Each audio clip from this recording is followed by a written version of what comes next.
कांग्रेस के पूर्व मुख्य प्रवक्ता प्रेम कौशल ने पत्रकार वार्ता के दौरान भाजपा को फटकार लगाई है। लोक निर्माण विभाग हमीरपुर के रेस्ट हाउस में आयोजित पत्रकार वार्ता के दौरान प्रेम कौशल ने दो टूक शब्दों में कहा है कि जितनी ताकत भाजपा राहुल गांधी के खिलाफ दोषारोपण करने में लगा रही है, इतनी ताकत आतंकवाद के खिलाफ लगाती तो परिणाम अच्छे होते। प्रेम कौशल ने कहा कि राहुल गांधी के खून में स्वर्गीय इंदिरा गांधी, राजीव गांधी और देश की स्वतंत्रता के लिए बलिदान देने वाले नेताओं का डीएनए है।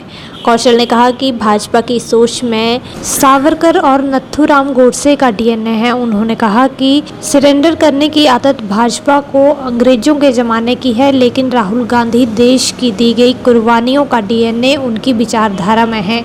उन्होंने कहा कि भाजपा के नेता पूरी तरह से परेशान हैं कि देश के समक्ष क्या कहेंगे कि सीज़ फायर क्यों किया गया।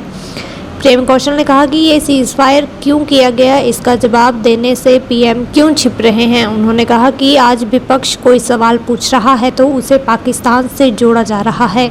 उन्होंने कहा कि जब पहलगाम आतंकी हमले के बाद तमाम विपक्षी नेताओं व दलों ने सरकार को अपना समर्थन दिया था, लेकिन अब केंद्र सरकार सीज़ फायर के जवाब पर किनारा कर रही है। में दो नेहरू का डीएनए है, उस खून में श्रीमती इंदिरा गांधी जिन्होंने अपनी छाती के ऊपर दर्जनों गोलियां झेली, उनका डीएनए है। राहुल गांधी के खून में राजीव गांधी का डीएनए है। राहुल गांधी के खून में इस देश की स्वतंत्रता के लिए बलिदान देने और जेलों में सजाएं काटने वाले जो नेता हैं, उनका डीएनए है। वास्तविकता यह है कि भारतीय जनता पार्टी की सोच में, भारतीय जनता पार्टी की कार्यप्रणाली में सावरकर का और नाथूराम गोडसे का डीएनए है। ये जो सरेंडर करने वाली बात आप कर रहे हैं, ये सरेंडर करने की आदत भारतीय जनता पार्टी की आज की नहीं है।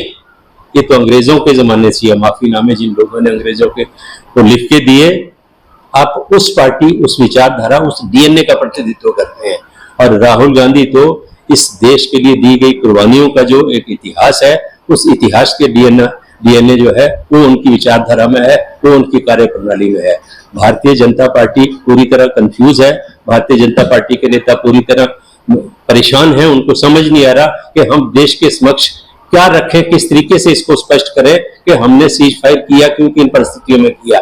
आपने इस पूरे प्रकरण में भारत की जो एक छवि है, भारत की जो शाख है, अपनी कार्यप्रणाली से, अपने भीरूपन से की वजह से, और जो आप छाती ठोक ठोक के कहते हैं कि हम ये करेंगे, हम ऐसा करके दिखाएंगे, हम वैसा करके दिखाएंगे, 56 इंच का सीना है, और ये सारी जो आप जुबानी मिसाइलें फेंकते हैं, वास्तविकता जब इसमें पाकिस्तान को नेस्ता नाबूद करने का जब समय आया, पाकिस्तान को एक ऐसा सबक सिखाने का जब समय आया आपके हाथ में कि हमेशा के लिए पाकिस्तान को आप उसकी जो शरारतें हैं, पाकिस्तान का जो आतंकवाद को प्रायोजित करने की जो नीति है, उसमें अंकुश आप लगा सकते थे। उस समय आपने किन कारणों से सीज फायर किया, किन कारणों से सरेंडर किया, ये जानने का हक देश को भी है और देश के जो दूसरे राजनीतिक दल हैं उनको भी है। आप कहें इसको, चाहे आप पाकिस्तान के साथ जोड़े, ठीक है, आप पाकिस्तान और आतंकवाद को अपने सुरक्षा कवच के रूप में इस्तेमाल करते हैं। जब आपके पास कोई किसी मुद्दे के ऊपर कोई जवाब नहीं होता, किसी मुद्दे के ऊपर आपके पास कोई स्पष्टीकरण नहीं होता, आप देशवासियों को बताने की स्थिति में नहीं होते हैं, तब आप जाके जो है वो तमाम विपक्षी दलों के जो नेता हैं, विपक्षी दलों की जो राजनीति है, उसको पाकिस्तान से जोड़ने का एक षड्यंत्र करते हैं, पाकिस्तान से जोड़ने का खेल खेलते हैं। और एक चीज मैं और कहना चाहता हूं कि जितना ताकत, जितनी एनर्जी राहुल गांधी की खिलाफत करने के लिए, राहुल गांधी की छवि खराब करने के लिए भारतीय जनता पार्टी के लोग और सरकार इस्तेमाल करती है, अगर इतनी ताकत भारतीय जनता पार्टी की सरकार ने, केंद्र ने पाकिस्तान के खिलाफ और आतंकवाद के खिलाफ की होती, तो शायद आज ये स्थितियां जो है वो आतंकवाद को पाकिस्तान प्रायोजित करने की स्थिति में नहीं होता।